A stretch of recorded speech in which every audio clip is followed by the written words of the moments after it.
So dito nga po mga kalingap mga ka-EDC, bodyguard ni Beyonce pinag-initan. So yan po yung ating pag-uusapan po mamaya mga kalingap mga ka-EDC. Pero bago po natin ipagpatuloy ang video ito sa mga bago pa lang po sa ating munting channel, huwag po natin kalimutang suportahan ang ama ng kalingap, Kuya Val Santos Matubang at Kalingap Rab. At paunawa, panoorin po muna ang full video bago mag-comment para malaman ang nilalaman nito. So dito nga po mga kalingap mga ka-EDC, pag-uusapan lang po natin yung patungkol nga po sa ating naging thumbnail na bodyguard ni Beyonce pinag-initan. So yun po mga kalingap, pinag-iinitan nga po nitong basher na to, yung bodyguard nga po ni Beyonce, at kung ano-ano po yung kanyang sinasabi nga po dito dahil nga po siguro sa inggit dahil nga po siguro gusto po niyang magkaroon din po ng bodyguard. Kaya naiinggit nga po ito kay Beyonce nga po At yun nga po mga kalingap, sabi nga po niya dito pinagyayabang pa yung bodyguard kuno na hindi naman dinumog ng fans. Yun, artista, kaloka. Sabi nga po ng isang nag-comment nga po dito kay Beyonce yung basher nga po ni Beyonce. Paano nga hindi dinumog? Hindi ba ito nanonood ng mga vlog? Kaya ang dami nga pong fans nga po ni Beyonce doon, at talagang makikita pa nga po natin yung pag-bless nga po ni Beyonce sa kanyang mga fans, 'di ba?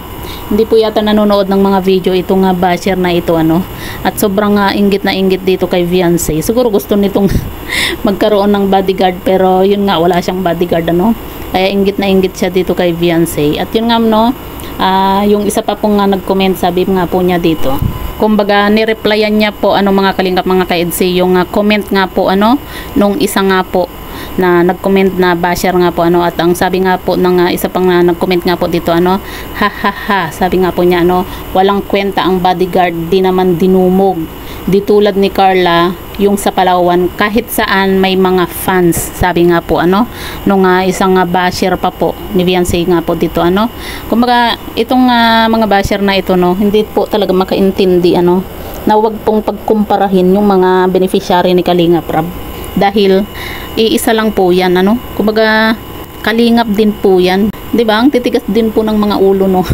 hindi nakakaintindi sa mga sinasabi ni Kalingap Rab na kung ayaw mong panoorin yung isang love team, edi wag mong panoorin. 'Di ba? Lagi nga pong sinasabi ni Kalingap Rab na one kalingap, one family. Kumaga wag pagkumparahin lahat. Wag pagkumparahin yung mga beneficiary dahil nga po sa iisa lang din po yan. Kumaga kalingap din. Kaya bakit mo pagkukumparahin, 'di ba? Sa magkakapatid nga, 'di ba? Magkakaiba yung ugali, 'di ba? Parang ganun lang din po sa mga tambalan. Yung mga basher na to talagang mga hindi makaintindi Sobrang mga ewan. Kumaga talagang nasa katawan na nila yung inggit hindi na mawala-wala yata yung inggit dito sa katawan ng mga to Kahit na paulit-ulit sinasabi ni Kalingap Rab na wag pagkumparahin yung mga beneficiaries kasi magkakaiba naman po yan, 'di ba? Kahit tayo magkakapatid, kahit sa mga magkakapatid mga kalingap, magkakaiba po yung ugali, magkakaiba po yung mga style, 'di ba? Kahit nga sa mga pananamit, 'di ba? Magkakaiba po yan. Kaya kung ayaw na lang, yung bang hindi sila makaintindi mga kalingap na sinasabi, kung ayaw panoorin, kung ayaw dun sa isang love team, edi wag panoorin, ganun lang po kadali yun. Hindi yung inggit na inggit pa sila dahil may bodyguard itong si Beyonce. Nakakatawa lang po mga kalingap itong mga basher na ito dahil nga po sa laging ikinukumpara itong si Beyonce at Carla na hindi naman po dapat, 'di ba?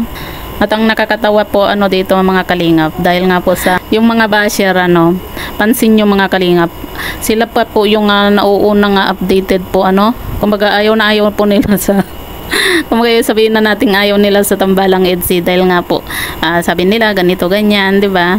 Mas okay daw sa Jomcar, ganito ganyan. Pero sila po yung nangunguna na makapag-update kung na yung ganap nga po dito sa tambalang EDC. Napakaganda po sana mga kalingap, yung bang wag na lang pagkumparahin yung mga beneficiary ni Kalingap Rab kasi iisa lang naman po yan Kita nyo naman po, 'di ba? Magkakaibigan po yung mga yan.